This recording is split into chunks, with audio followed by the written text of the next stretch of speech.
नमस्कार स्टूडेंट्स, मैं doctor Sudesh Chaudhary physical chemistry YouTube channel में आप सभी का स्वागत करती हूँ। हम लोग इस चैनल के ऊपर बीएससी और एमएससी से रिलेटेड क्लासेस, केमिस्ट्री की क्लासेस स्टार्ट कर रखी हैं। आप लोग इस चैनल को सब्सक्राइब कर लीजिए, ज़्यादा से ज़्यादा इस चैनल को शेयर कीजिए ताकि ज़्यादा से ज़्यादा स्टूडेंट्स अपने साथ जुड़ सकें। हम लोग बीएससी सेकेंड ईयर की इनऑर्गेनिक स्टार्ट कर रखी थी। इस इनऑर्गेनिक में मैं आप लोगों को एसिड और बेस थ्योरीज करा रही थी।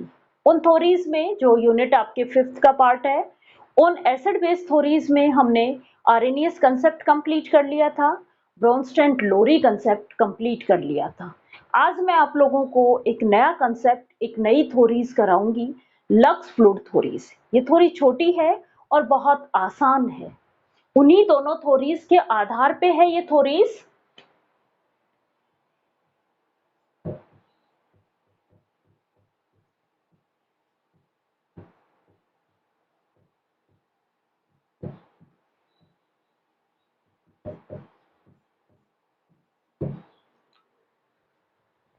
एसिड और बेस, सारे थ्योरीज दी हुई हैं आपकी।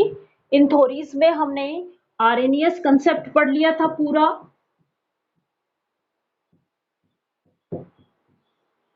आर्रेनियस कंसेप्ट क्या कहता है कि जो वाटर एज ए सॉल्वेंट में जो प्रोटॉन डोनेट करता है, H प्लस डोनर क्या कहलाएगा? एसिड कहलाएगा। और H प्लस एक्सेप्टर क्या कहलाएगा? बेस कहलाएगा। लेकिन इन्होंने क्या लिया, क्या कहा कि प्रोटॉन जो है वो किसमें डोनेट या एक्सेप्ट करने चाहिए? Water as a solvent, water as a solvent. उसके बाद इसी थ्योरी को थोड़ा सा मॉडिफाई किया उन्होंने, किसी भी सोलवेंट का नाम ले दिया। तो दूसरी थ्योरी क्या है?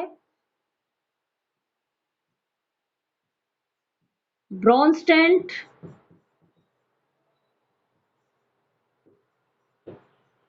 लोरी थ्योरी। ये थ्योरी क्या कह रही थी? जो प्रोटॉन डोनर है वो एसिड होगा। अब ये प्रोटॉन डोनर जो है ये किसी भी सॉल्वेंट में हो सकता है या विदाउट सॉल्वेंट भी हो सकता है। और प्रोटॉन एक्सेप्टर जो होंगे वो क्या कहलाएंगे? बेस कहलाएंगे। अब देखो इन दोनों थ्योरीज को ध्यान से देखो कि जो पॉजिटिव चार्ज वाला आयन डोनेट कर रहा था वो एसिड था। जो पॉजिटिव आयन के चार्ज को डोनेट कर रहा था वो एसिड था। मीन्स वो उसके इलेक्ट्रॉन को एक्सेप्ट कर रहा था। H प्लस आयन कब जाएंगे? जब बॉन्ड के इलेक्ट्रॉन्स दोनों AH है कोई, ये H प्लस की फॉर्म में कब निकलेगा? जब बॉन्ड के दोनों इलेक्ट्रॉन्स इसके पास चले जाएंगे, A के पास, तभी तो ये H प्लस की फॉर्म में निकलेगा। Means positive electrons deficient species होती हैं, ये इलेक्ट्रॉन्स को एक्सेप्ट करती हैं। ये क्या करती हैं? इलेक्ट्रॉन्स को एक्सेप्ट करती हैं। तो लक्स फ्लूइड ने जो थ्योरी दी थी, अब हम नई थ्योरी पढ़ रहे हैं थर्ड, उन्होंने ऑक्साइड आयनों का यूज किया था। किसमें डिफाइन की थी इन्होंने? ऑक्साइड के कंपाउंड्स में डिफाइन की थी। ये तो किसमें कर रहे थे? प्रोटोनिक कंपाउंड्स में, जिसमें प्रोटॉन का एक्सचेंज हो रहा था, उन रिएक्शंस में डिफाइन कर रहे थे। अब हम बात कर रहे हैं लक्स फ्लूइड थ्योरी। थर्ड जो थ्योरी है वो लक्स फ्लूइड थ्योरी है। बहुत सारे ऐसे एसिड बेस रिएक्शंस होती हैं,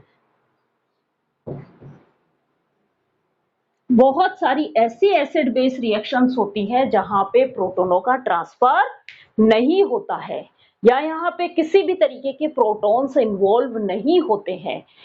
उन रिएक्शंस को डिफाइन करने के लिए लक्स फ्लूइड ने अपनी एक थ्योरी दी थी। इस थ्योरी के अकॉर्डिंग एसिड बेस रिएक्शन क्या होती है? ऑक्साइड आयन ट्रांसफर रिएक्शन है। क्या है ये? ऑक्साइड आयन ट्रांसफर रिएक्शन है।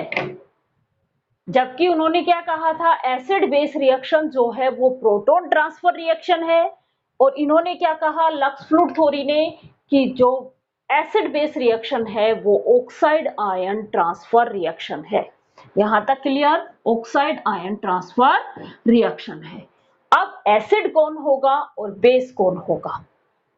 देखो बेटा, कैसा चार्ज है ये? नेगेटिव चार्ज है। मीन्स कोई नेगेटिव चार्ज बाहर निकाल रहा है। तो जो पॉजिटिव चार्ज डोनेट कर रहा था वो अब नेगेटिव चार्ज एक्सेप्टर होगा, और जो पॉजिटिव चार्ज एक्सेप्ट कर रहा था वो अब नेगेटिव चार्ज डोनर होगा। मीन्स यहाँ पे जो है जो डोनर होगा वो बेस होगा, और जो एक्सेप्टर होगा वो एसिड होगा। जबकि वहां पे हमने क्या पढ़ा था, जो डोनर हो रहे थे H प्लस आयन डोनेट करने वाले वो सब एसिड थे, तो H प्लस डोनेट करने वाले तो वो O2 जो ऑक्साइड आयन है उसको क्या करेगा, एक्सेप्ट करेगा। मीन्स एसिड क्या है, ion acceptor. Oxide ion acceptor क्या कहलाएंगे, एसिड कहलाएंगे। बेस क्या है, oxide ion donor. Oxide ion donor. तो इस थ्योरी के अकॉर्डिंग वो सब्सटेंस जो ऑक्साइड आयन को एक्सेप्ट करते हैं एसिड कहलाते हैं, और वो सब्सटेंस जो ऑक्साइड आयन को डोनेट करते हैं बेस कहलाते हैं।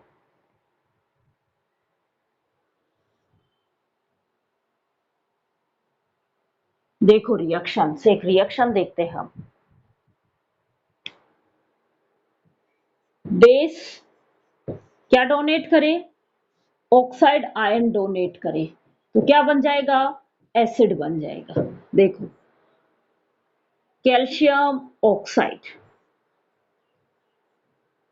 क्या बना, कैल्शियम +2 प्लस में ऑक्साइड -2, यही बना। कैल्शियम ऑक्साइड क्या डोनेट कर रहा है, ऑक्साइड आयन डोनेट कर रहा है। तो ये क्या है, ऑक्साइड आयन डोनर, और जो डोनर होंगे वो क्या होंगे, बेस होंगे। वापस रिवर्स रिएक्शन देखते हैं। कैल्शियम +2 आयंस क्या कर रहा है, ऑक्साइड आयन एक्सेप्ट करके कैल्शियम ऑक्साइड बना रहा है। मीन्स ये क्या है, ऑक्साइड एक्सेप्टर, और जो ऑक्साइड एक्सेप्टर होते हैं वो क्या कहलाते हैं, एसिड कहलाते हैं। क्या कहलाएंगे वो, एसिड कहलाएंगे। तो कैल्शियम +2 आयंस क्या होते हैं, एसिड होते हैं। यहां तक क्लियर? मेटल ये कैसी है, कैल्शियम क्या है, मेटल। तो मेटल ऑक्साइड क्या होते हैं, कैसे नेचर का होता है, बेसिक नेचर के होते हैं। मेटल ऑक्साइड जो होंगे वो बेसिक नेचर के होंगे। यहां तक क्लियर?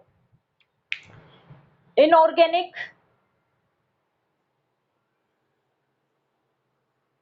एसिड्स में ज्यादातर ऑक्साइड आयंस का ही ट्रांसफर होता है। अब हम देखते हैं एक acid base reaction, calcium oxide plus silica oxide. Calcium oxide plus में सिलिका ऑक्साइड क्या बना, कैल्शियम सिलिकेट। कैल्शियम सिलिकेट बना। देखो क्या हो रहा है, कैल्शियम ऑक्साइड अपने ऑक्साइड आयन को लूज किया, O-2 को क्या किया, डोनेट किया। डोनेट कर रहा है, और जो डोनर होता है वो क्या होता है, बेस होता है। ऑक्साइड आयन डोनर क्या कहलाएगा, बेस। तो ये क्या है, बेस है। सिलिका ऑक्साइड क्या कर रहा है, ऑक्साइड आयन को एक्सेप्ट कर रहा है, एक्सेप्टर। और जो ऑक्साइड आयन एक्सेप्टर होते हैं वो क्या कहलाते हैं, एसिड कहलाते हैं। इनसे क्या बना, सोल्ट बन गया। क्या बन गया, सोल्ट बन गया। तो क्या हो रहा है, ये मेटल ऑक्साइड है, मेटल ऑक्साइड है, और ये क्या है, silica non metal oxide. Non metal oxide means oxide ion कहाँ ट्रांसफर हो रहा है, metal to non metal. Oxide ions जो है वो कहाँ पे ट्रांसफर हो रहे हैं, मेटल से नॉन मेटल में। कहाँ पे ट्रांसफर हो रहे हैं, मेटल से नॉन मेटल आयंस पे ट्रांसफर हो रहे हैं। तो क्या कह सकते हैं, oxide ions transfer, acid base reaction is a oxide ion transfer from metal to non metal. क्या डेफिनेशन बन गई,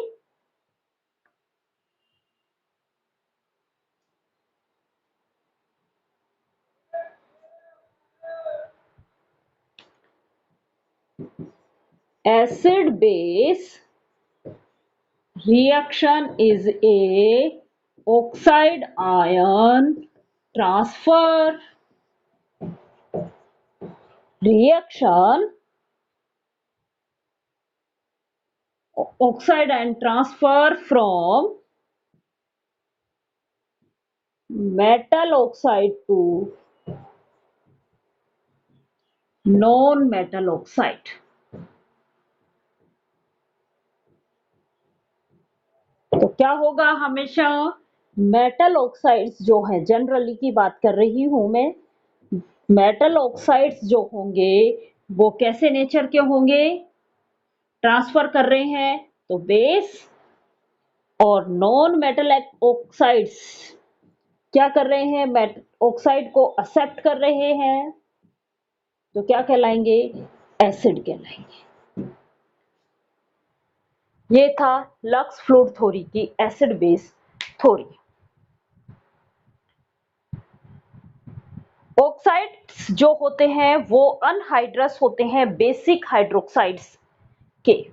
बेसिक हाइड्रोक्साइड्स जो होते हैं वो अनहाइड्रस होते हैं। जैसे क्या लाइन, इस लाइन का क्या मतलब है वो समझो पहले।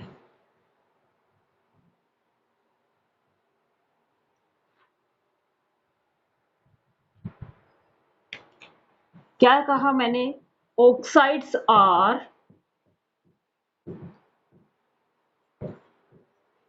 अनहाइड्रस ऑफ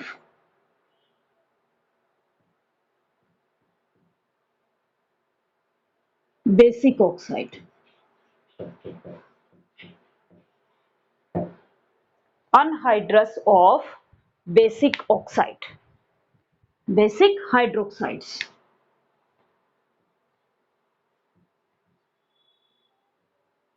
देखो, हाइड्रोक्साइड मीन्स OH प्रेजेंट हो, कैल्शियम हाइड्रोक्साइड क्या बने, ऑक्साइड की फॉर्म में कैल्शियम ऑक्साइड, क्या निकल गया, वाटर मॉलिक्यूल रिमूव हुआ। और वो प्रोसेस जिसमें वाटर मॉलिक्यूल रिमूव होता है अनहाइड्रस प्रोसेस कहलाती है, और जिसमें वाटर मॉलिक्यूल ऐड होता है हाइड्रोलाइसिस प्रोसेस कहलाती है, आपको पता है। तो क्या कहा इस लाइन में कि basic hydroxides, basic hydroxide means metal hydroxides. Metal hydroxides जो होते हैं वो, उनका यदि हम अनहाइड्रोलाइसिस करें तो हमें क्या मिलेंगे, जो ऑक्साइड्स मिलेंगे, और ये ऑक्साइड्स कैसे होंगे, बेसिक नेचर के होंगे। यहां तक clear.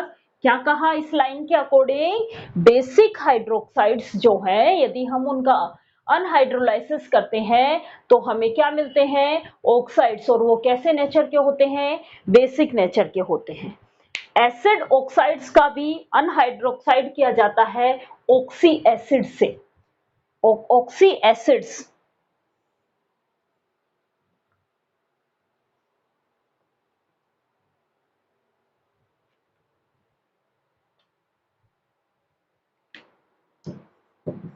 Acidic oxides are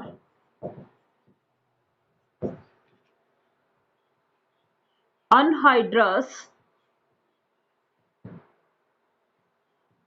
oxy acids. Oxy acids anhydrous oxy acids क्या कहलाएंगे? एसिडिक ऑक्साइड्स कहलाएंगे, एसिडिक ऑक्साइड्स कहलाएंगे। जैसे H2SO4, H2SO4 ऑक्सी एसिड्स है, हमने पढ़ा था। ऑक्सी एसिड्स दो तरीके के होते हैं, एक्वा एसिड्स और ऑक्सी एसिड्स। ऑक्सी एसिड्स है मीन्स जहां पे H प्लस आयन O के साथ जुड़ा हुआ हो, ऑक्सीजन के साथ जुड़ा हुआ हो, क्या कहलाएंगे? ऑक्सी एसिड्स कहलाएंगे। क्या हुआ इसमें? SO3 प्लस में H2O रिमूव हुआ, तो वाटर रिमूव हुआ और ये जो बना है ये एसिडिक ऑक्साइड है। क्या ये एसिडिक ऑक्साइड है?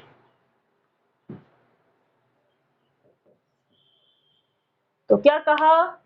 बेसिक हाइड्रोक्साइड्स का अनहाइड्रस करते हैं तो हमें बेसिक ऑक्साइड्स मिलते हैं, और यदि ऑक्सी एसिड्स का अनहाइड्रस किया जाता है तो हमें एसिटिक ऑक्साइड्स मिलते हैं।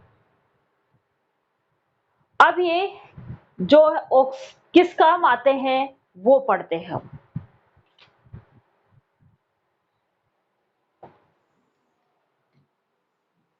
कुछ सब्सटेंस ऐसे होते हैं जिनमें एम्फोटेरिक नेचर के होते हैं, जो ऑक्साइड आयंस डोनेट भी कर सकते हैं और ऑक्साइड आयंस एक्सेप्ट भी कर सकते हैं। क्या होंगे? If a substance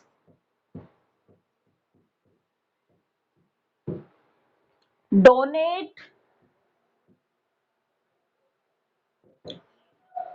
oxide ion as well as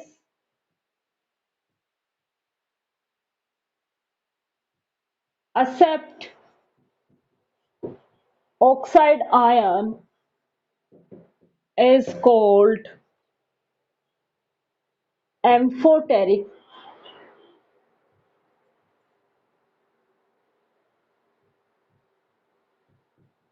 substance। क्या कहलाएगा वो? एम्फोटेरिक सब्सटेंस कहलाएगा। एम्फोटेरिक सब्सटेंस वो सब्सटेंस होते हैं जो ऑक्साइड आयंस को एक्सेप्ट भी करते हैं और ऑक्साइड आयंस को डोनेट भी करते हैं। एग्जांपल है जिंक ऑक्साइड, ऑक्साइड आयन को एक्सेप्ट भी कर लेते हैं ये और डोनेट भी करते हैं। क्या हुआ? ZnO2-2 क्या किया इन्होंने? एक्सेप्ट किया। एक्सेप्ट कर रहे हैं तो यहाँ पे जो एक्सेप्टर होते हैं वो क्या कहलाते हैं? एसिड। जो एक्सेप्टर ऑक्साइड आयन के जो एक्सेप्टर होते हैं वो क्या कहलाएंगे? एसिड। और जिंक ऑक्साइड जो है वो ऑक्साइड आयन को डोनेट भी करता है। तो यहाँ क्या है? ये डोनर, और डोनर होगा तो ये क्या होगा? बेस। तो जो एसिडिक और बेसिक दोनों नेचर शो करते हैं वो क्या कहलाते हैं? एम्फोटेरिक नेचर के। तो जिंक ऑक्साइड, एल्यूमिनियम ऑक्साइड ये कैसे नेचर के होते हैं? एम्फोटेरिक सब्सटेंस होते हैं। कैसे नेचर के होते हैं? एम्फोटेरिक सब्सटेंस होते हैं। अब हम नेक्स्ट क्लास में लक्स फ्लूइड थ्योरी के यूजेस पढ़ेंगे और उसके बाद इनके एक एसिडिटी स्केल दिया हुआ है वो स्टडी करेंगे। Thank you.